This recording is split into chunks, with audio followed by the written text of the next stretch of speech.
On this week's episode, we go down the list of the top trending celebrities from Massachusetts. Hugh Jackman returns as Wolverine in Deadpool 3, an interview with local actor and filmmaker Samson Zilic, and our final review of Hocus Pocus 2.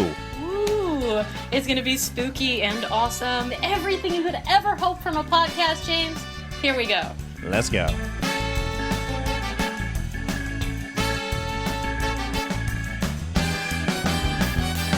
All right, Jamie, we both know Massachusetts has no shortage of A-list celebrities and stars that broke out of here from New England and are known the world over. And we have this new list, the most well-known Massachusetts celebrities of 2022 that was curated by betmassachusetts.com.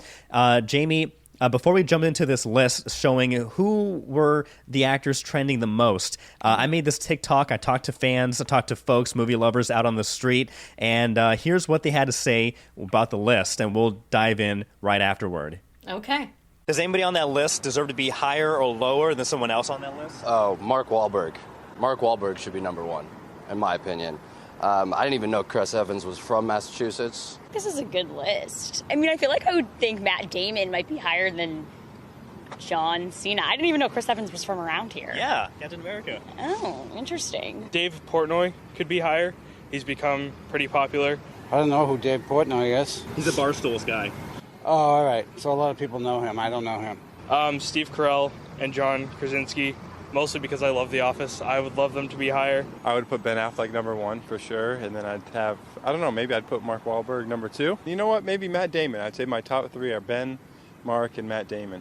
But the rest are great too. Like the Holy Trinity. Yeah, exactly. If you were to run into one on tour, who do you wish to run into? Probably Matt Damon.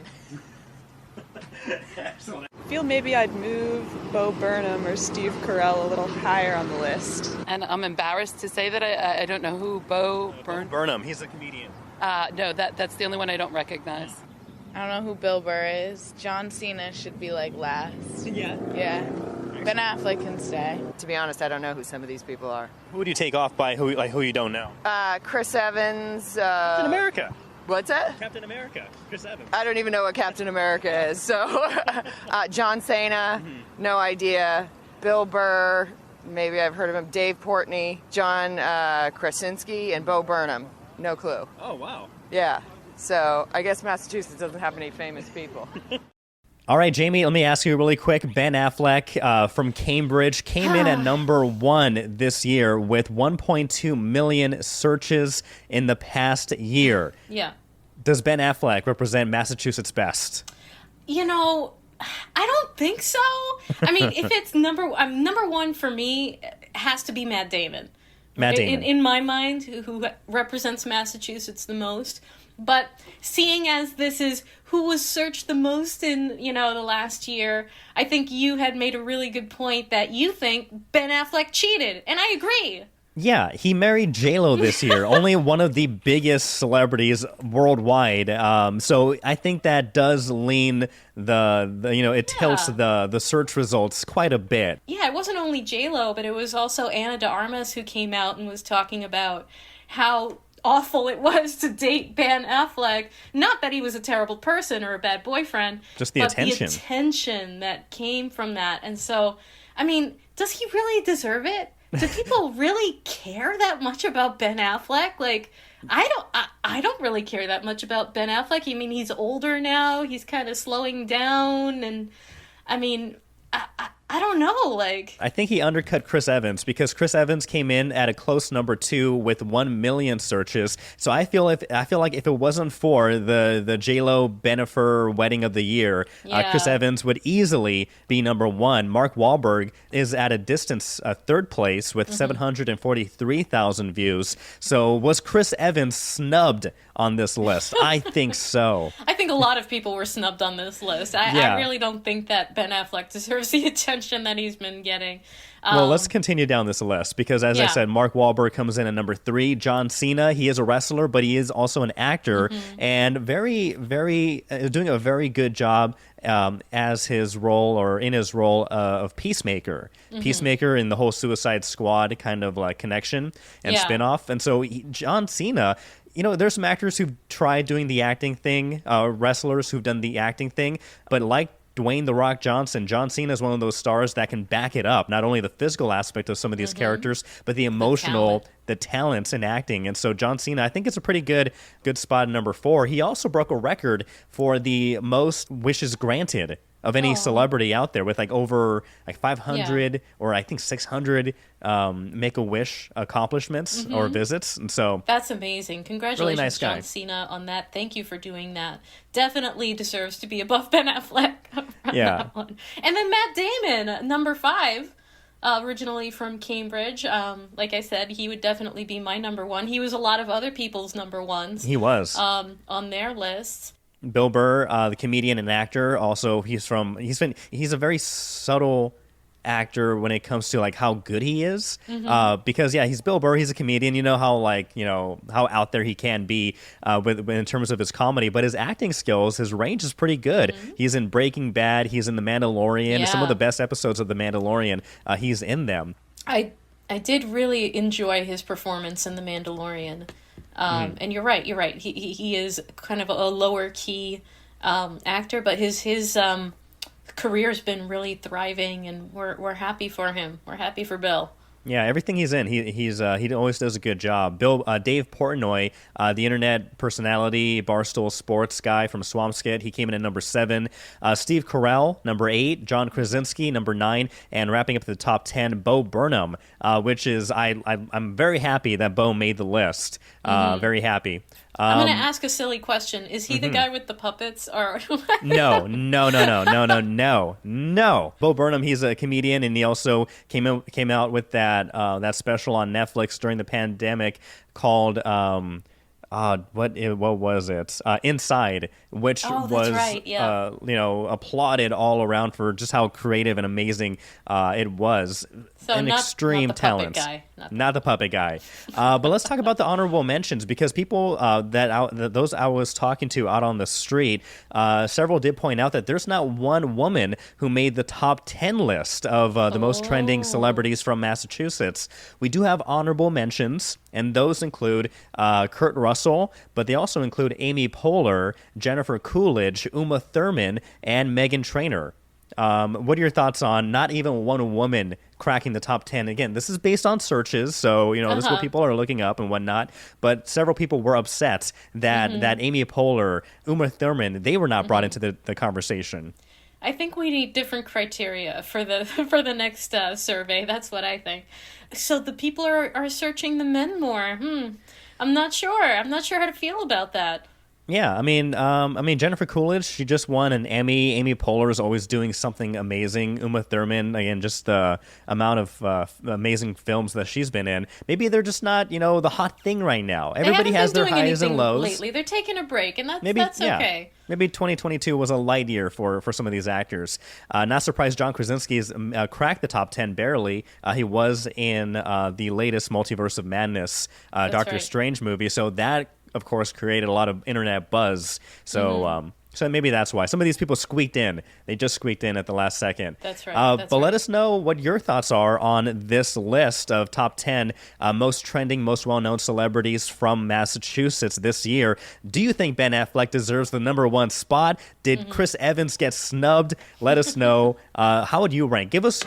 Actually, this is maybe better. Give us your ranking. Like, send us a ranking of like who you think should be number 1 through 10, and maybe we can mention some of those on the next week's episode. Is your most well-represented Massachusetts actor that is number 1 in your heart? Let us know. Let me know what you think about this. I call the Holy Trinity Ben Affleck, Mark Wahlberg, and Matt Damon, because I feel like those 3 are just known so well, and they're kind of always in the same kind of discussion that I call them the Holy Trinity. That makes sense, I guess. But you know what else is great about this? And the one other thing I wanted to mention, James, is we have so much talent here in New England, and they bring Hollywood here.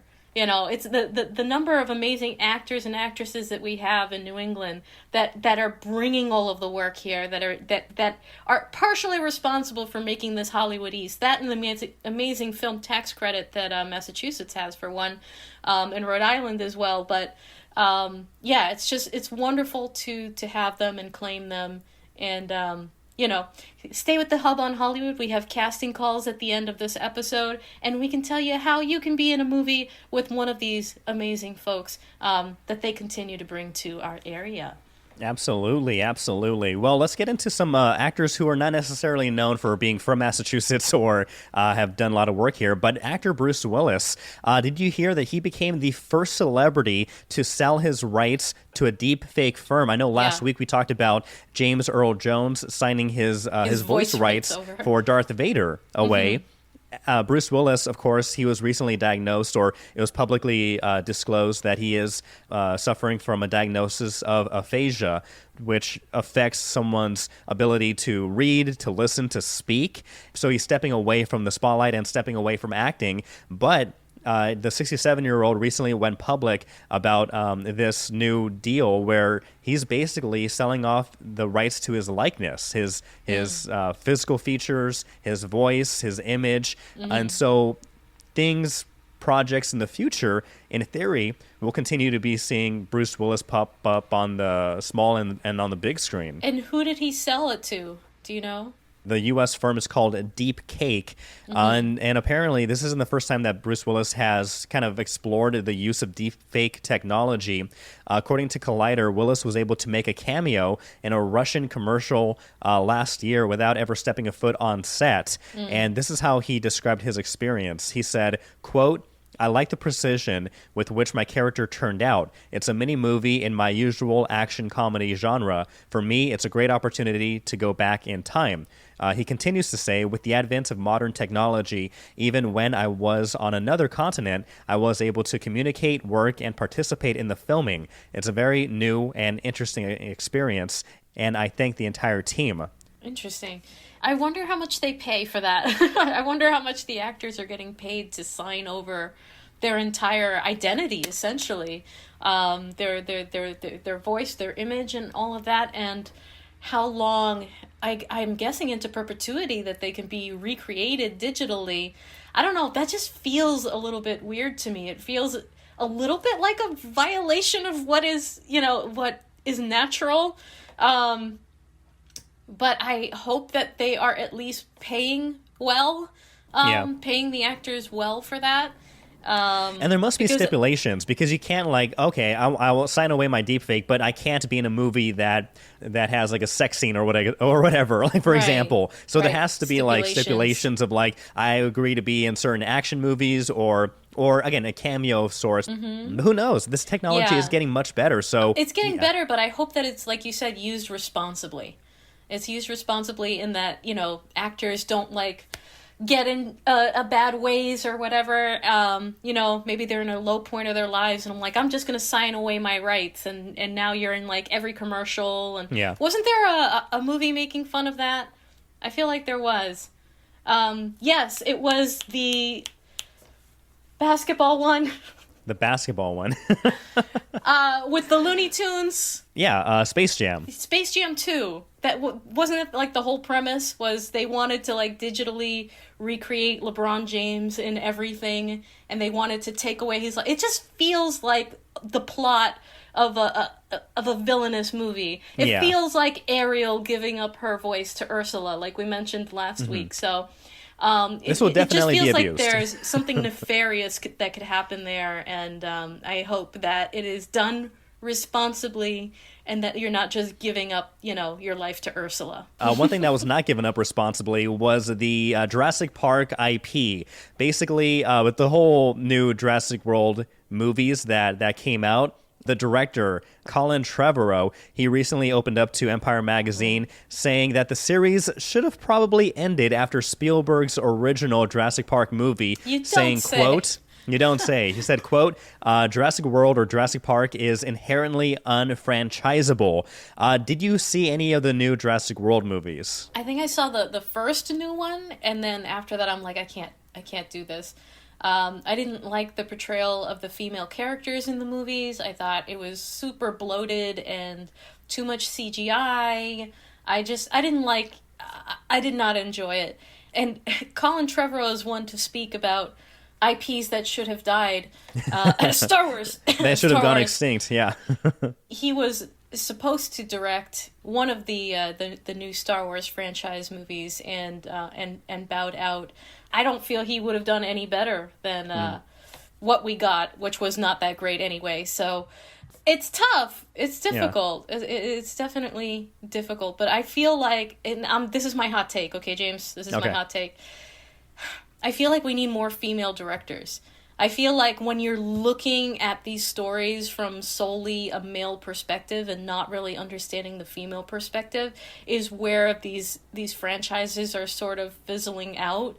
And I know that seems very specific, but I feel like it's very, very true in my heart. And when you get franchises that are given to, women directors, people don't yell at me for this, but I feel like there's more heart there. Like there's the female directors that kind of have an easier time finding the heart of the story and pulling on those strings rather than just the action wham bam thank you ma'am boom boom boom that I think is the traditional male, perspective on these kinds of films. And that's just my hot take. I didn't mean for this to go in like a battle of the sexes direction.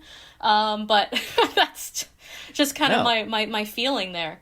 Yeah, it's missing the heart. It's missing the heart. All of these movies are missing the heart, and we've got to bring back those heartstrings. You've got to bring back the human aspects of the storytelling. You've got to get down to the really nitty-gritty basics and forget the CGI. You could have a really successful Jurassic Park movie where you barely see the dinosaurs. Yeah, a la Jaws. It's all about the reaction. It's all about that feeling, So let's get back to the feeling, James. Let's get back to it.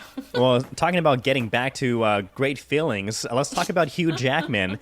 He is returning as Wolverine in Deadpool 3. Yay! Hugh Jackman, Ryan Reynolds, they made the huge announcement this past week on social media with Ryan Reynolds talking about, I don't really know what to do with Deadpool 3. We haven't made it yet. We don't have a script. I'm at a loss. And then you see Hugh Jackman walking in the background. And then Ryan Reynolds is like, hey, Hugh, do you want to come back as Wolverine for Deadpool 3? He's like, yeah, sure. And that's how they did it. That's how they announced it. And so, really quick, I know after 2017's Logan, that was like the perfect and great send-off for the Wolverine character played by Hugh Jackman, of course. And so, what are your thoughts initially on the news that Hugh Jackman's coming back, Wolverine's coming back, not only not in his own standalone movie, but hanging out with Deadpool of all characters? I think it's wonderful. I think it's fantastic. I think it puts the cap on everything. It's just the chef's kiss there at the end. I've always loved Ryan Reynolds and Hugh Jackman's relationship and the way that they make fun of each other and the way that they're constantly, at least in the Deadpool movies, that he's always kind of making reference to Wolverine and kind of poking fun at him. So to see them finally, after all of these years, being able to be together on screen, I think people are extremely excited for that chemistry. I think it's going to be a blast. It's going to be a lot of fun. And this is kind of what I want to see a little bit of more of Wolverine too. Like, cool, we had the great, drama and the dramatic movies with him and all of that. I want to see him just being really like the dark humor kind of Wolverine that we all know that he is capable of. I'm very much looking forward to that chemistry. What about you, James? Yeah, I feel like Wolverine would be a great straight man character to Deadpool's zany wildness. And we have seen in the comics and other cartoon iterations of Deadpool's character, him interacting with Wolverine, him interacting with Spider-Man, and those are some of the best characters where to bounce off of, because again, Deadpool is in his own world of of crazy zaniness, and you need some of these more quote-unquote grounded characters to just watch him and kind of react to him. And I think with Hugh Jackman and Ryan Reynolds being such great friends in real life, we're going to definitely see that portrayed and come across on the screen. Yeah, we're gonna feel that comedy, that's comedic gold just waiting to happen. So some people were upset. Expectations are high. Sorry? Yeah, some people were upset. Some people were upset. You know, there as I mentioned, you know, the end of Logan was a great send off for the character Wolverine. Some people were saying, well, you know, this whole announcement and him being brought back in any way is going to diminish and soil the legacy of Logan. It's like, no. Listen up. It'll be fine. Yeah, maybe they'll still go with the route of like Logan being dead in the future because Logan takes place in the future. Right. But, you know, there's time in between and before that there's time to interact with Deadpool. Or this just could be another like way of leaning into the multiverse. Deadpool, this movie could be making fun of what the Marvel phase is into right now, dealing with all the multiverses. So who's to say Deadpool can't go into another multiverse and pull this Wolverine out, and then that's why he's still alive or for whatever reason. So I'm looking forward to it. This is why I think the multiverse is such a great idea, because they can literally do anything and whatever they want and have a reason for it. And I'm here for it, James. Yeah, this is the first with that. movie. This is the first movie Deadpool is being introduced in the MCU, and the first Deadpool Disney movie, Disney rated R movie. And more mutants. We're going to see more mutants in the MCU. So lots of exciting collaborations. I feel like with the end of one of these previous MCU phases, you know, Captain America's dead, Iron Man is dead. It's like, you know, where do they go from here? And the answer is anywhere. They go wild. I'm amazed at how they continue to make me excited for, you know, what is coming up. So yay, go MCU. Disney, damn you. Speaking about Disney and damning, we have the return of the damned Sanderson sisters. Yes. But we have the return of Bette Midler, Sarah Jessica Parker, and Kathy Najimy reprising their roles in Hocus Pocus 2, the sequel to the original Hocus Pocus that came out in 93, I think. We both watched it. And let me just tell you, so this is our non-spoiler review, not getting into the nitty-gritty, but my overall thoughts, it's okay. I wasn't overwhelmed or underwhelmed by this movie. I think if you are a big fan who grew up watching the original movie like myself, like, you know, a 90s kid, I think there are many things, like a lot of funny parts and aspects that will leave you like, okay, that was a movie. That was a good movie. It's not offensive. I think the strength that this movie has is the return of the original Sanderson sisters, Winnie, Sarah, and Mary, played by, of course, as I mentioned, Bette Midler, Sarah Jessica Parker, and Kathy Najimy. I was really happy to see them jump right back into those characters with all their quirks and all their traits. They were definitely the highlight of this film. Where I think this movie kind of falls short is the next generation of witches, which follows the three teenage girls who have these mystical powers as well. And so if anything, I thought that was probably the weakest thing about this movie was like the new three main characters who I think would be, and I think the direction is they're going to have a Hocus Pocus 3 and those three characters kind of being picking up the lantern. Right, yeah. I think they need to stop. I think one remake or one new, sequel is enough. I think it's more than enough. So let me tell you what I'm most excited about for this movie, and then I'll tell you what I'm not excited about for this movie. What I'm most excited about for this movie, James, is the fact that it was filmed in New England. Yeah. Filmed predominantly in Rhode Island. Watching the background and all the people, dressed up in their costumes and the members of this town, we're seeing a lot of local talent, and that's always very exciting. It is one of our big New England movies that just came out. What I think this movie is lacking is stakes. I think you touched on it a little bit. The original 1993 version of the movie opens up with child murder. In this one, they kind of put the kibosh on that. I think they've neutered it a bit. It's not as scary. It's spooky, but they've gotten rid of like the rougher edges of this film, I feel like, or of the storyline.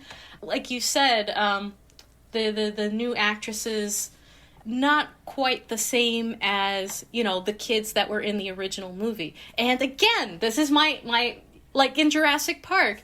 In the original, you were afraid for these children's lives. The stakes were high. Oh my God, that kid just turned into a rat. Are they going to die? Are they going to die? In this movie, you don't feel that at all.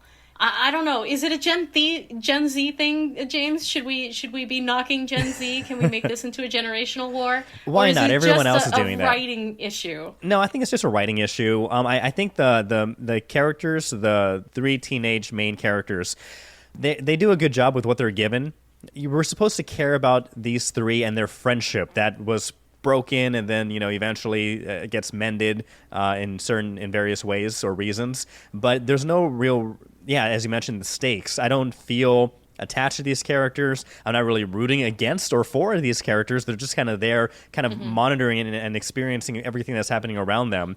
Yeah, so I think they were just kind of like their characters were just kind of cut short in the writing of this film. Again, I think the strengths belong to the three returning main characters from the previous film. But I do want to say that the three.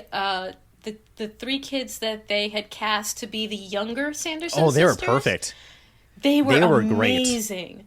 They nailed it. I think what happened was during the filming is that Bette Midler, Sarah Jessica Parker, and Kathy Najimy, they probably acted out the entire scenes that the kids were in, playing their younger selves, just to see and mimic what they did. Because the Sanderson sisters, the older versions, the actors, they jumped into those characters perfectly. I thought that was like one of the strengths of this movie. Like they sound, they look, they act exactly how they did in the first movie. And so I would bet that those actors did everything, and then the child actors watched and mimicked. Okay, what would they do here? What would they bounce? They would jump. They would the way they would snarl their face or the facial expressions. I think that's what happened because those child actors were spot on. That was big kudos to them. Yeah, they did fantastic. The mannerisms that was perfect. And the everything. So kudos there. Another kudos.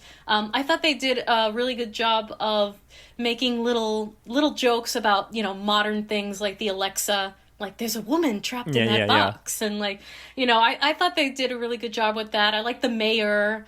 Oh, Tony Hale, Tony Hale was great. There's like a younger version, or not younger, but like an older generation back in the Salem days, during the Salem witch trials, like that period where Tony Hale plays like the local like town folk leader, and then modern day, I guess his descendant kind of followed in the same suits and is the mayor of Salem.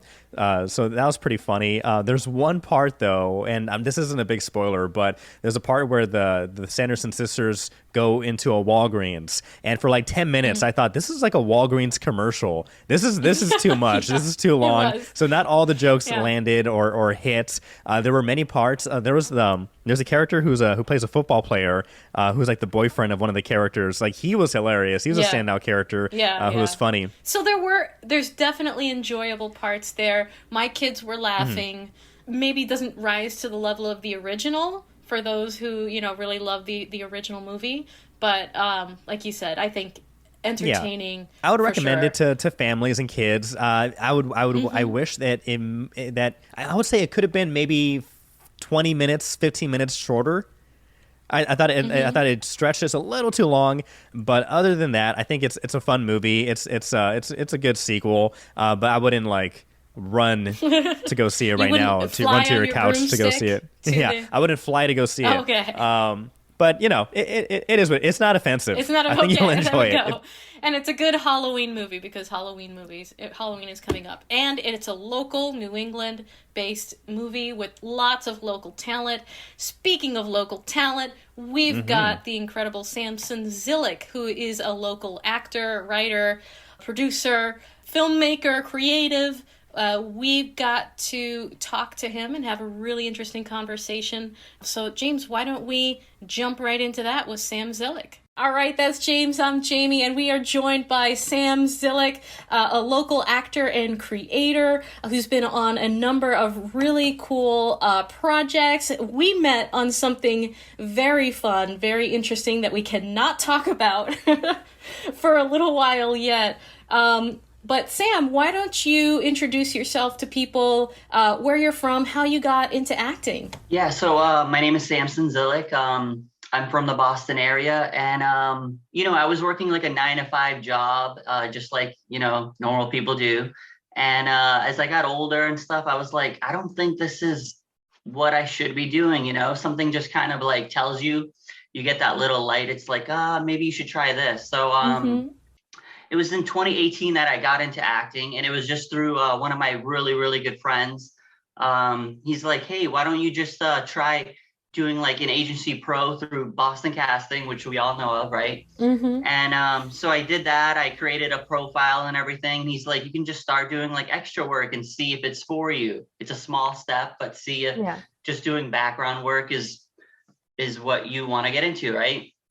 So then I did that, and I was like, oh my gosh, this is like really cool. Like there's celebrity actors, and I get to see like a set and actors doing their thing. And that kind of motivated me, where it's like, okay, this is step one. Maybe if I just really put all my energy in, I can do something bigger. And here we are like 4 years later or so, and I got to create my own movie.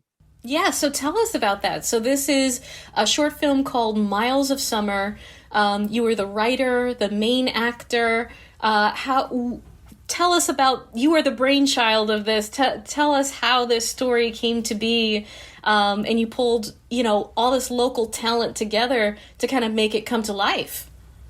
Yeah, so I guess it all stems like from my first day, like just doing background work. When I'm like on set, I try to like observe just everybody. I try to just introduce myself to local talent and stuff, and you just befriend so many people that you create like a film family. And that's what I have. And that's kind of what helped Miles of Summer is if I didn't have my film family, then there's no way that this movie would have been made, because it takes a whole, like a tribe, as they say, like to create something. And so, I reached out to local actors that were serious and just as highly as motivated as me to like produce something. So I reached out to them once I wrote the script. And they were like, dude, this is awesome. Let's do this. And I reached out to like just veteran people who knew what they were doing, because I've been in the business. It seems like I've been in the business forever, but it's only like 4 or 5 years. So, and then we kind of just started on Miles of Summer, and it became something. And now it's almost ready to be shown to everybody. So we're getting there. Without giving too much away, can you tell us what the movie's about? Yeah, so the movie's about Miles. He's the lead character in this Miles of Summer movie, short film. It's a story about just someone who's going through a lot, has a lot on their plate, and this character is just searching for like his freedom for a better future, but he has to overcome these obstacles. And I think we can all relate that. We've all had those moments in our lives. And that's kind of the short end of Miles of Summer. Have you submitted it to some festivals now? What's the next step with it? So the process of when you're making a movie, before you even, well, I guess you could skip a premiere, but it's like, I want my friends and family to see it, right? Yeah. Like, I don't want to hide it in a box and just be like, oh, I made a movie, but you can't see it. No, so I'm going to do a private screening to invite like my film family and friends and family. And then after that, the process is that you submit it to festivals once it's ready. And then if maybe they find something great in it, or the writing or whatever, then you get notified by them and they say, hey, come, talk about your movie, just like you guys are doing, So, that is the process. And I hope it will come out. I think we're ready for like end of October, early November. Where are some areas that you shot or filmed and people can look forward to, seeing and spotting it while they're watching it? Yeah. So we did shoot some of it in Massachusetts, around the Boston area. We did shoot a couple scenes in Rhode Island. We shot some scenes near the Cape, and all those locations, like I picked on my own, and just like picking out the locations, I made some like great friends that were just totally strangers to me, and now they're just like some of my good friends. So even through film, like you're kind of talking to strangers along the process. You're asking them, hey, can we use this? Can we use that? And I kind of felt like I was a salesman. I was like, hey, I need this car. I need this. I need that. But you have to like put on like a really happy face and stuff. But it worked out for me. So it's been a real like true blessing for sure. That's amazing. Congratulations again. And, you're here in New England where this industry has been growing so much, and there's just so many opportunities, and there's so many professionals in this field. Like, how do you feel about being a filmmaker in New England and growing and learning here? Like I said, like when I started in 2018, there was a rise of like mainstream films and in the independent scene, which I'm in, but I'm in both, you know, but I'm trying. But I in the last like 4 or 5 years, I've seen it grow, like it's just expanding, and Boston's becoming like a little Hollywood, and everywhere you turn, there's always like a film here or there. And I think people are getting like kind of normalized to it, because now you have a conversation with your friend, you're like, yeah, I was on this movie, or this movie's filming. Like everyone's kind of starting to know that movies are coming to Boston. When you first got interested in filmmaking, were you afraid that you may have to go to Hollywood, Hollywood West, and break out that way? Or was that, or, you know, with seeing the rise of popularity of movies being shot over here, you thought, you know, I don't need to go west. I have everything I need here on the East Coast.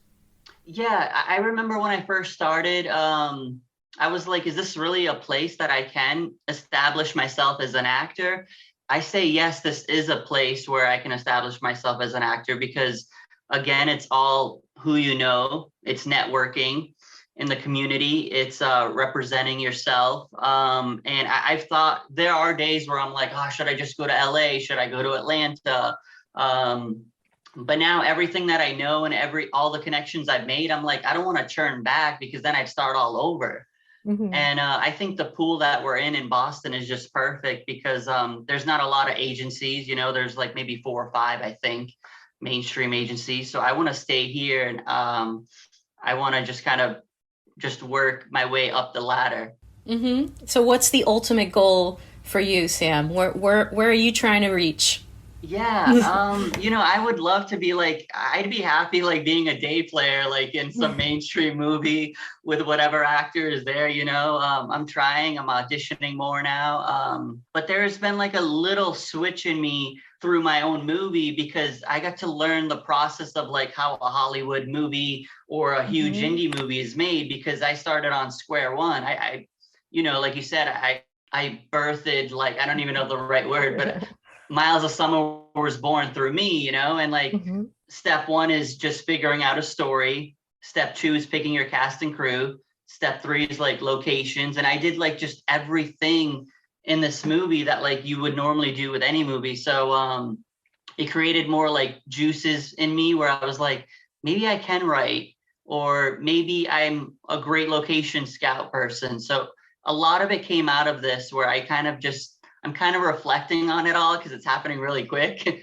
Well, that's fabulous. You know, and that's what we try to help people with here on the Hub on Hollywood. We always have casting calls, and we're always talking about what's being made here, because we want to encourage people, because there's opportunity here that some people, you know, wouldn't really expect, and it's really great and satisfying to see folks that are really flourishing like yourself, Sam. So before we wrap this up, I wanted to ask you a couple of fun questions. We want to know, who do you think, besides yourself, who is the best New England actor? Go. The best. Ooh, this is tough, you know? It's a big question. Let me try to help you out. So this year we had this list come out with the most well-known Massachusetts celebrities that were trending, like online searches this past year. Number 1, Ben Affleck came in, followed by Chris Evans, Mark Wahlberg, John Cena, Matt Damon, Bill Burr, Dave Portnoy, the internet personality, Steve Carell, John Krasinski, Bo Burnham. Anybody on those? Anybody that I just read off? Anybody you think should be higher at the number 1 spot when it comes to like well-known Massachusetts celebrities? Yeah, no, first of all, like those are great actors, and to represent Boston, our area, our hometown, like that's amazing. So yeah, congrats to all those people. Those are people I admire as well, obviously. But you know, Matt Damon, he's always just known for like the number 1 actor and everything, but I do forget that Steve Carell is from Massachusetts. Oh, yeah. And I love The Office, and I love his attitude, and I'm going to say Steve Carell. Like, I really think I like Steve Carell a lot. No, that's good. Yeah, a lot of people forget. Yeah, that John Krasinski is also from Massachusetts. Yeah, that's right. John Cena. Amy Poehler. Yeah, Amy Poehler is also from Massachusetts, and so yeah, we have no shortage of big A-list stars that broke out, starting out here and getting more well-known and working in many more projects. Any celebrity that, besides working with Jamie, anybody else that comes to mind that you like, oh, I'm on the same set as this person? In like the independent scene, or either independent or even some of the bigger productions that you've been involved with. Yeah, I'm just like so humbled that like it's kind of becoming a norm for me, where it's like they are just, and Jamie, you can relate. Like we're all kind of doing the same thing. We're all play working a role. hard. Yeah, they're all working very hard. Let's see. This is kind of tough. If you're working, then you're talented, and that's what I want to be doing. I want to be working like on a daily basis. But I do like this guy that's actually in my film, and a big shout out to him. His name's Paul Kandarian, and this guy is like on every indie movie, and he's kind of motivated me along my journey. So yeah, Paul Kandarian, if he's listening, man, like great job. He knows he's doing well. I know you're doing well. So I really just respect what he's doing. And he's an older guy too, but he has more like willpower than I do. I'm like, where are you getting this, man? How are you getting all these projects? Yeah. Well, have him come on the Hub on Hollywood. We'll chat with him too. I will do that for you guys. I'll get him on. Awesome. Yeah. And what do you think was like your most fun moment on any set? What was like something that blew your mind? It was like, I can't believe I'm standing here. Like, oh my God, is that so and so? Like, what was just the most fun moment for you? Yeah. Let's see. No. I do have one. So when I like first started out in 2018, 2019, I think Little Women came here. Yeah. And so obviously in the scene that I was in, Meryl Streep was there. So like she's a legend, obviously. And I remember we were in the scene with her, and during just the shots, I was like, wait, is this really like Meryl Streep right in front of me? And this was my first time just doing background. I'm like, there's no way that's her, Yeah. And then also too, like Timothée Chalamet's huge right now, right? But in that year, like no one really knew too much of him because he kind of I think that was one of his earlier movies. Mm-hmm. But he was there in the scene with her, and then I remember just reflecting not too long ago. I was like, wait, so I was with Meryl Streep, Timothée Chalamet was there. Mm-hmm. And now that you're asking me now, I'm like, wow, I can't believe that was just only like 4 or 5 years ago. That's awesome. No, well, we welcome more big productions, of course, and we encourage and support all the independent film projects and all the filmmakers that are getting work done and creating more work for local talent here in Massachusetts. So Sam Zilic, thank you so much for being on Hub on Hollywood. We are wrapping up, but where can folks learn more about Miles of Summer and hope to see it soon? Yeah, so it's on social media, on Facebook, Miles of Summer, and then Instagram, Miles of Summer, and you guys can find details of when the premiere is coming. Excellent. Sam, thank you so much. Thank you guys for having me. It was a pleasure. Thank you so much. A big thank you to Sam Zilic. Thank you so much for hopping on the Hub on Hollywood. You can follow him on all the social medias as well as us on all the social medias. We are at Hub on Hollywood on Facebook, Twitter, Instagram, TikTok. You name it, we are there. That's right. We are in your closet. We are under your bed. Let's keep keeping with that spooky theme, James. Halloween is coming. We're going to have some really great content in October. Also, we have casting calls. If you are looking to be in the next big New England movie and they are looking for you, stick around after this and we will have casting calls for you. But until then, James. I'm James.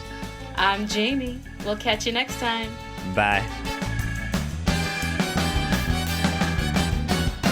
Thanks for sticking with Hub on Hollywood. We are going through the latest casting calls for some of the biggest feature films that are shooting here soon, as well as some smaller projects that you can get a good start in.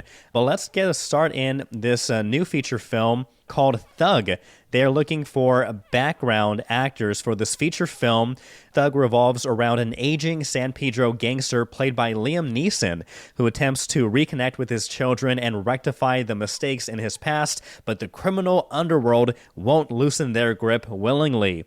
This is filming in October on the 15th in various locations in Massachusetts. They're looking for adults and minors, minors who can play between 4 and 13 years old.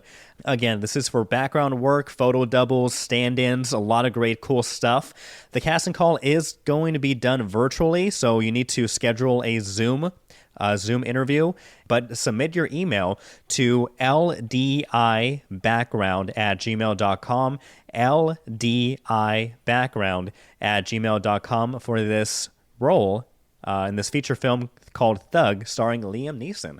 Pretty cool. And let me guess, he has to protect his family from the criminal underworld. He has to protect his taken daughter, who's been taken again. It's the same. It's the same movie every time, but we all love it. It makes money. Liam Neeson's amazing. Welcome to Massachusetts, Liam Neeson. Okay, so Billy Dowd Casting is casting an AMC series called Invitation to a Bonfire, and that's through Billy Dowd Casting. So if you're interested in Invitation to a Bonfire, it's bdowdcasting.com. The letter B, DOWD casting.com. Kendall Cooper Casting is handling the background casting for the Madam Web movie. As I mentioned before, this is the latest Sony adventure into the Spider-Verse, and they are filming in and around Massachusetts for the next couple of months. Very exciting one. So that one is kendallcoopercasting.com. Sign up and get the notifications to be in that movie. Boston Casting looking for black infants 6 months or younger. So they're looking for a small, tiny baby for a feature film. This shoots in Wellesley in October from the 4th through the 19th for this paid opportunity. So if you have an infant, 6 months or younger, who is black, submit a photo, infant's length and weight, contact information, and where you are based. Send all that to Boston Casting Submit 5, the number 5, Boston Casting Submit 5 @gmail.com. In the subject line, put infant/your name.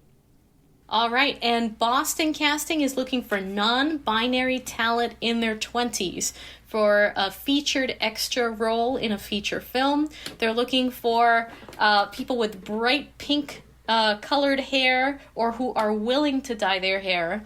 Either pink or bright colored dyed hair, non-binary talent. This is shooting mid-October in Provincetown, and it pays pretty well. So if that sounds like you or someone you know, please submit to bestplaceintheworldfilm@gmail.com. Send your contact info, headshots, clothing size, and in the subject line, write non-binary talent and your name. The Gilded Age Season 2 is getting back underway. They're going to be filming in Newport, Rhode Island in mid-October. Grant Wilfie Casting is looking for actors who are interested in background work. They're looking for men who can portray 1880s Caucasian footmen. They're looking for women housewives. They're looking for men who can portray a chef. And they're also looking for women who can portray dressmakers. Everyone must have natural colored hair. Men must have longer hair, at least 2 inches of length.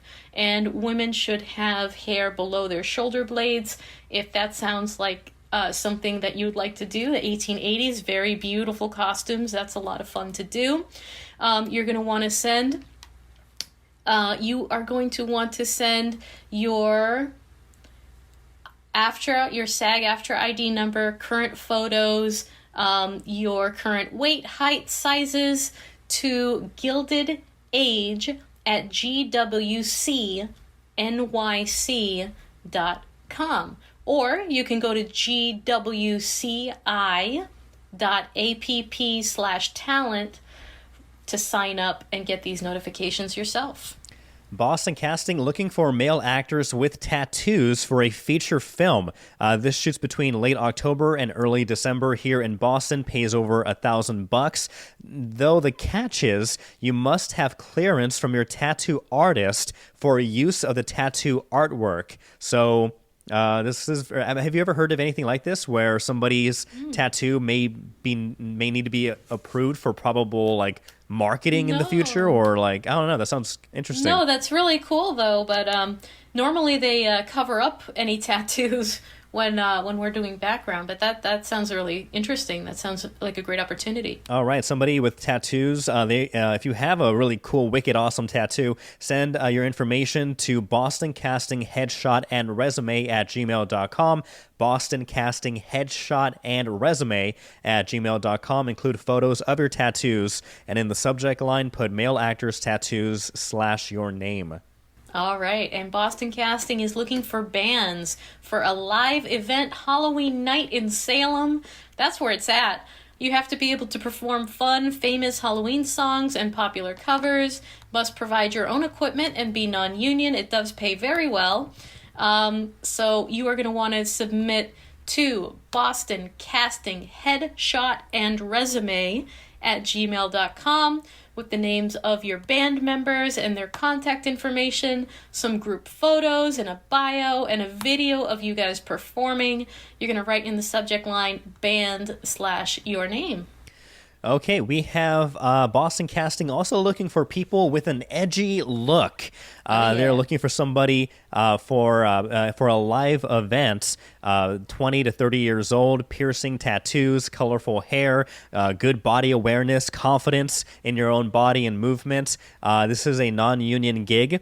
This is shooting October 1st and the 31st in Salem and pays $400 a day. So if you have an edgy look to you, submit your information to Boston Casting Headshot and Resume at gmail.com. Include your name, contact information, photo, bio. In the subject line, put edgy look / your name. Just like James Rojas. I have the edgiest of looks out there. The edgiest radio with my news cashmere reporter sweater on, in the biz. And Boston Casting also looking for drag queens for also perform live performances in Salem. That pays decent as well. Again, Boston Casting, Headshot and Resume at gmail.com. If you are a drag queen interested in a live event in Salem, Massachusetts, send your contact info, photos, resume, bio with the subject line drag queen and your name. All right, perfect. So if you meet any of these descriptions that we've gone through, go ahead and apply ASAP as soon as possible. Try to get yourself out there on the big or small screen, or in apparently some live performances as well. If you know somebody, we're going through the list and descriptions. If you're like, oh, I know that sounds like John, or that sounds like Margaret, Pedro. or Pedro. Let me send them a link to this episode and get my friends or family, our loved ones, famous. Go ahead and do that too. Right. So, be sure to stick with us on the Hub on Hollywood every week for the latest casting calls filming in and around Massachusetts, in New England. And, again, we are here to help the local actors and local filmmakers get their break, get more attention, and get their projects out there. Best of luck to all of you, and rock on. Rock on. We'll see you next week. Bye.